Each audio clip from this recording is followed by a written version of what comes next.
bersamamu.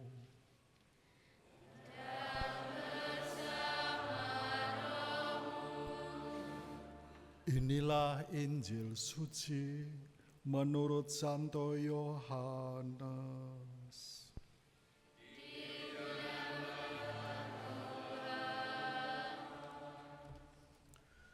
Dalam amanat perpisahannya, Yesus berkata kepada murid-muridnya, "Janganlah gelisah hatimu, percayalah kepada Allah.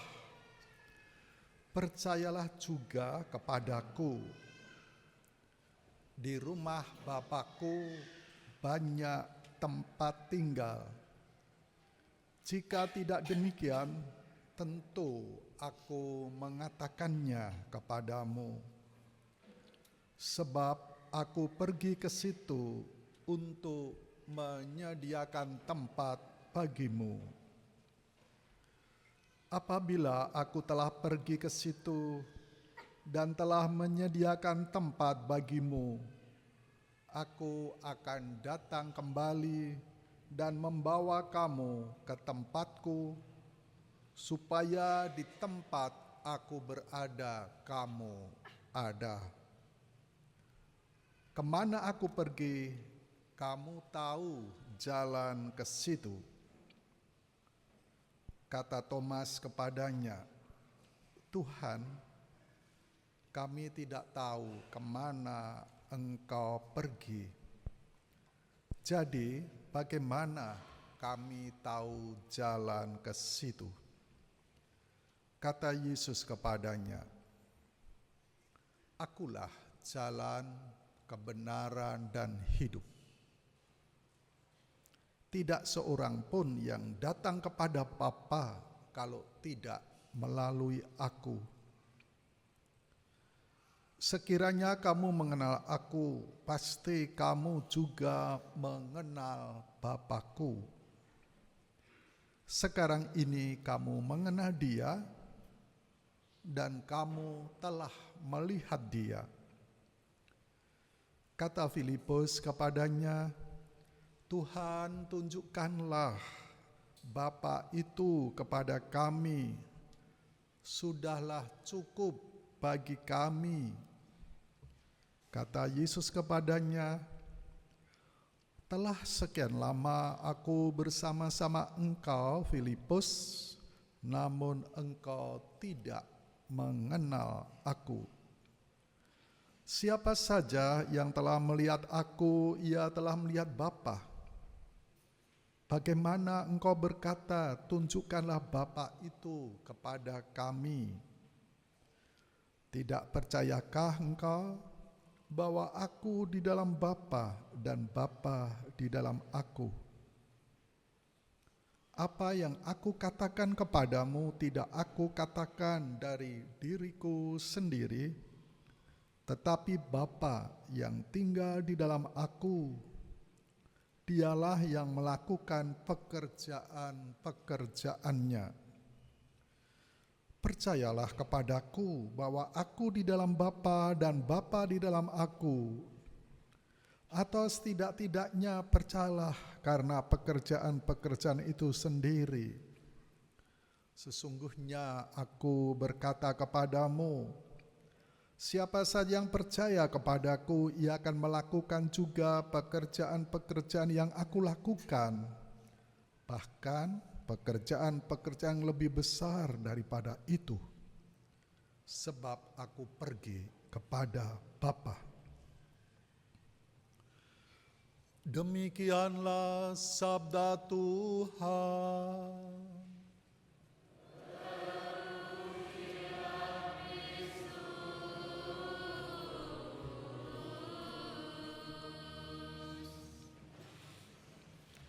Bapak, Ibu, saudara-saudariku yang terkasih,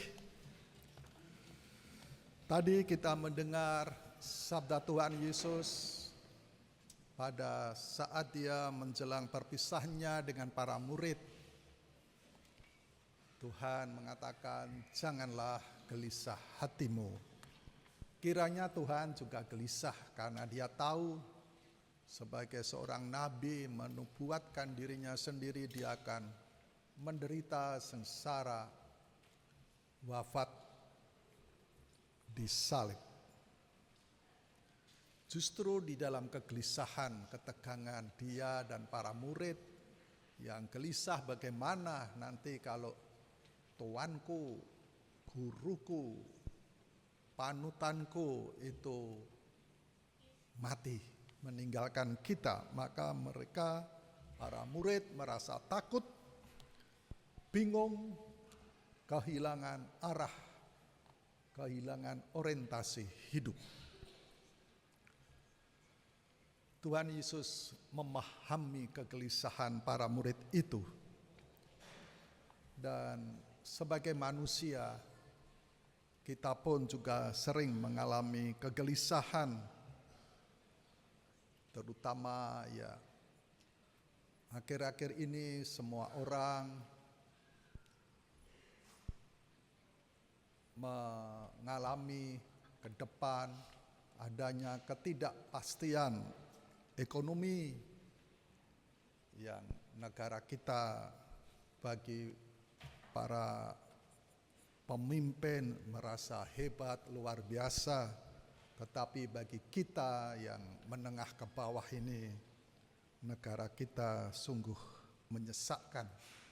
Banyak PHK setiap hari karena ekonomi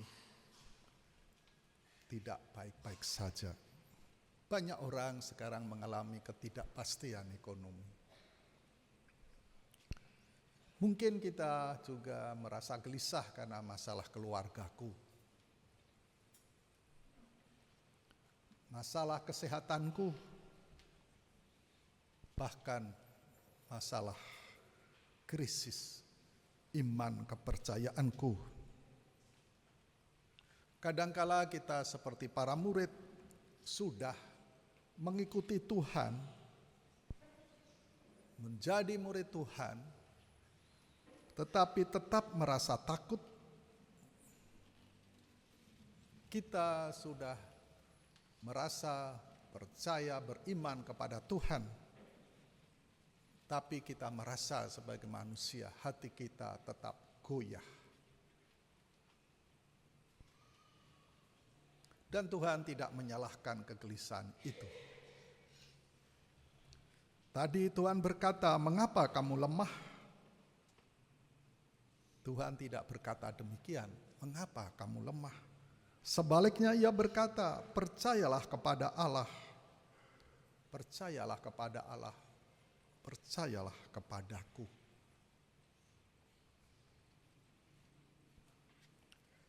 Saya tidak tahu para pejabat itu mengapa mereka selalu menumpuk harta, serakah, korupsi terus-menerus. Apa mereka tidak ingat mereka akan mati? Kalau akan mati kan dia hanya mau meninggalkan apa ya, kekayaan untuk anak-anaknya. Setelah itu nanti dilupakan setelah itu. Saya tidak tahu mereka kok hanya hidup menjadi pimpinan, tidak mau memperhatikan banyak orang. Tetapi hanya korupsi, serakah, memikirkan dirinya sendiri. Apa mereka tidak akan mati gitu ya. Nanti kan ditinggalkan hanya untuk anak-anaknya, untuk apa, tapi mereka tidak merasakan. Malah membuat bubrah keturunannya karena rebutan. Saya susah memahami kepada para pemimpin kita itu.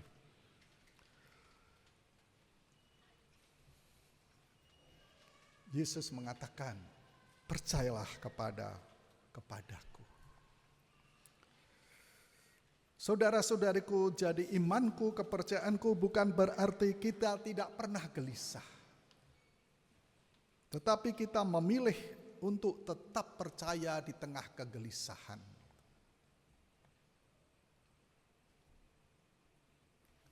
Kita tetap percaya di tengah kegelisahan hidup kita ini.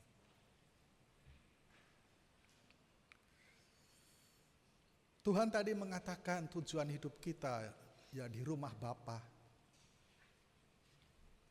aku bersatu dengan Allah Bapa, para kudus, Bunda Maria ya di surga sana. Itu tujuan hidup kita. Di rumah Bapakku banyak tempat tinggal. Ini sabda Tuhan Injil hari ini biasanya dibacakan pada saat-saat doa melepas jenazah atau misa untuk arwah. Banyak dari kita, saudara-saudari kita kalau meninggal susah cari kuburan. Penuh, orang mati penuh.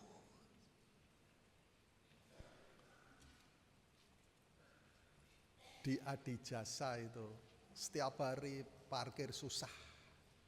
Banyak orang mati. Itu saya harapkan mungkin gereja ini punya usaha rumah jenazah gitu, mungkin laris, nggak pernah sepi. Malah kalau misa kadang-kala mobilnya sepi, banyak tempat parkir, tapi kalau orang mati coba Bapak Ibu kapan-kapan ziarah ke Adijasa. Penuh, cari parkir aja susah. Ini sering kalau diminta misa arwah atau misa untuk mengantar jenazah, biasanya pakai sabda Tuhan ini. Tuhan memberikan tempat, di tempat Bapakku banyak tempat tinggal. Tidak di dunia ini yang kita orang mati aja susah untuk dimakamkan. Selalu berdesak-desakan, selalu tidak punya tempat, apalagi orang yang beriman kepada Tuhan Yesus Kristus. Karena di situ tulis kuburan, bukan kuburan Katolik, kuburan, jadi sudah tidak mudah menjadi pengikut Tuhan. Tetapi Tuhan ingin jangan memandang dunia ini, di rumah Bapakku banyak tempat tinggal. Maka kita gelisah mikir, besok kalau mati aku dipendem di mana, besok kalau aku ini apa-apa. Di rumah Bapakku banyak tempat tinggal.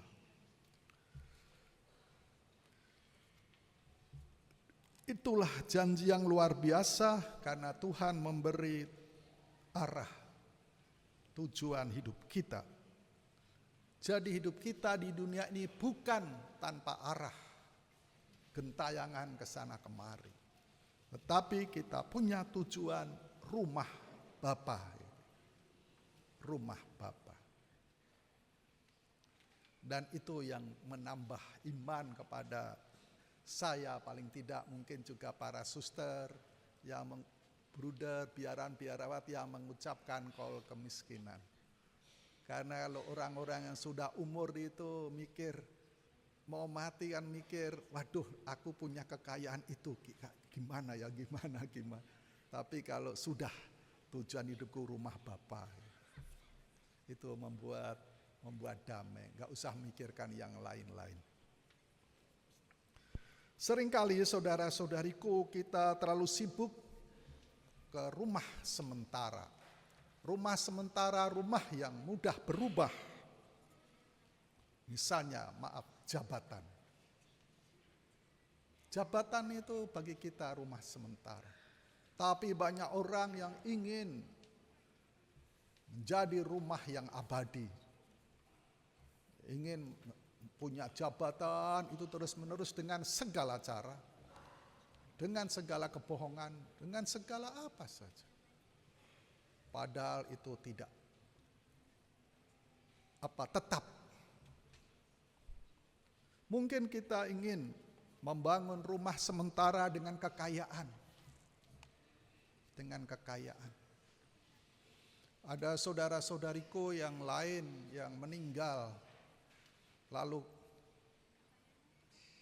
di gudang garam Kediri itu, bos rokok itu kaya sekali.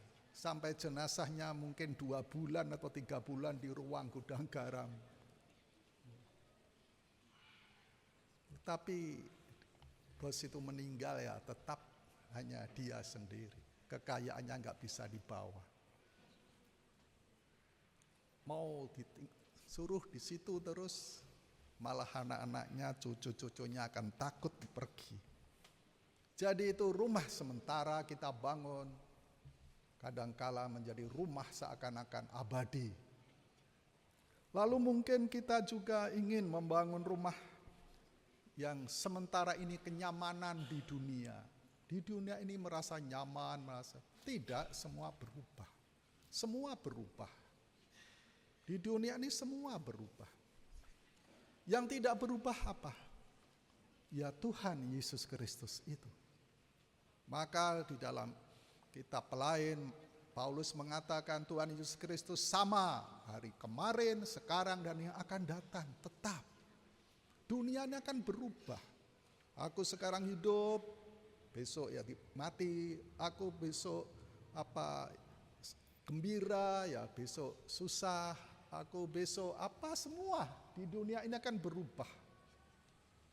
Maka para orang bijaksana mau mencari yang tetap apa? Dan Paulus mengatakan ya Tuhan Yesus Kristus. Tuhan Yesus kemarin, hari ini, dan kedepannya sama. Tidak berubah. Kekal, Tuhan Yesus kekal. Maka Tuhan Yesus mengingatkan bahwa kita diciptakan untuk kehidupan yang lebih besar. Kehidupan yang lebih besar yaitu persekutuan abadi dengan Allah. Bersatu kekal dengan Allah. Kalau kehidupan yang ya mungkin kecil ya. Anda bersatu dengan partai ini nanti yang menguntungkan mana kan pindah, bisa ada partai A ke partai B dan politik. Tetapi kita diciptakan oleh Tuhan bukan bersekutu, berkumpul dengan partai-partai yang kita bisa loncat sana, loncat sini. Tetapi kita bersatu dengan Allah yang Maha Besar, yang tetap, yang tidak berubah. Maka saudara-saudariku, tadi Tuhan mengatakan aku pergi ke situ untuk menyediakan tempat bagimu. Artinya keselamatan bukan hasil usaha kita melulu, tetapi buah kasih Kristus yang mendahului kita. Tuhan Yesus wafat lebih dulu, tetapi dia bangkit kembali. Maka Tuhan mengatakan, akulah jalan, akulah kebenaran, akulah kehidupan. Ketika tadi Thomas Rasul bertanya, Tuhan kami tidak tahu kemana Engkau pergi, jadi bagaimana kami tahu jalan ke situ? Yesus memberikan jawaban yang sangat mendalam, akulah jalan, kebenaran, hidup. Yesus adalah jalan. Artinya, Yesus tidak menunjukkan jalan. Kamu mau selamat lewat sana, lewat sana, lewat sana. Tetapi dia akulah jalan. Artinya harus lewat aku. Kamu akan hidup selamat. Akan hidup bahagia. Itulah sakramen. Sakramen itu bukan tanda, bukan petunjuk. Tetapi di situ aku harus lewat di situ. Harus lewat di situ. Maka Tuhan bukan seperti guru-guru agama besar, pendiri agama-agama di dunia ini hanya menunjukkan jalan ke sana. Tapi dia menunjukkan dirinya, akulah jalan. Maka kalau akulah jalan, aku harus bersatu dengan Tuhan, aku harus mengikuti ajarannya, terutama kasih, mengampuni. Aku harus mengikuti apa yang dilakukan oleh Tuhan Yesus. Aku harus mencoba meneladan Tuhan Yesus. Kupraktekkan dalam hidup sehari-hari. Tadi Yesus mengatakan juga akulah kebenaran. Tadi saat sebut di dunia ini penuh relativisme. Bukan mutlak. Relatif itu tidak mutlak. Bisa berubah. Maka Tuhan adalah kebenaran sejati. Pilatus saja mengatakan kepada Yesus pada waktu dihukum di depan pengadilan. Apa itu kebenaran? Kita sering mengatakan banyak orang sekarang bertanya apa itu kebenaran? Agamaku benar enggak? Imanku benar enggak? Karena relatif. Tetapi di dalam Yesus, akulah kebenaran yang sejati. Maka kebenaran bukan hanya konsep, banyak ada filsafat itu yang selalu mencari kebenaran. Tetapi yang penting Tuhan Yesus hidup. Kebenaran yang hidup. Bukan aturan, itu supaya hidup benar dengan aturan. Itu tulisan itu mati. Tetapi kalau kebenaran yang hidup, Tuhan Yesus hidup lewat sabdanya, lewat kitab suci, lewat Ekaristi, itu akan mengembang, akan berproses, ada dinamika. Kebenaran yang hidup. Dan Yesus mengatakan, akulah kehidupan. Kita hidup asal hidup. Yesus ingin kita hidup berkelimpahan. Hidup berkelimpahan, hidup yang dipenuhi kasih. Terutama kasih dari Allah sendiri yang lebih dulu mencintai kita tanpa pamrih, yang sering banyak orang mengatakan unconditional love. Cinta tanpa syarat. Kalau aku hidup, aku sungguh dicintai oleh Tuhan. Tanpa syarat kamu harus ini, tidak. Tuhan mencintaiku, sudah.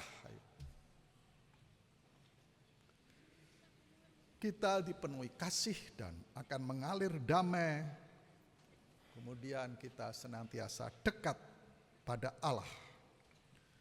Dan banyak orang sampai sekarang ingin melihat Allah, ingin membuktikan Allah.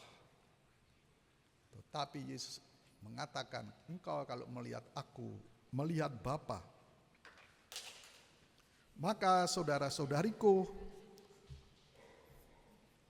kalau kita melihat Tuhan Yesus Kristus, kita melihat Allah, maka Allah bukan jauh, bukan abstrak. Allah menjadi dekat, Allah menjadi nyata, Allah dapat dikenal di dalam diri Tuhan Yesus Kristus. Kalau kita ingin mengenal Allah, lihatlah cara Yesus mengasihi. Lihatlah cara Yesus mengasihi. Lihatlah cara Yesus mengampuni. Lihatlah cara Yesus melayani. Disitulah wajah Allah dinyatakan. Maka Bapak Ibu, saudara-saudariku, marilah kita hidup di dunia yang selalu gelisah ini.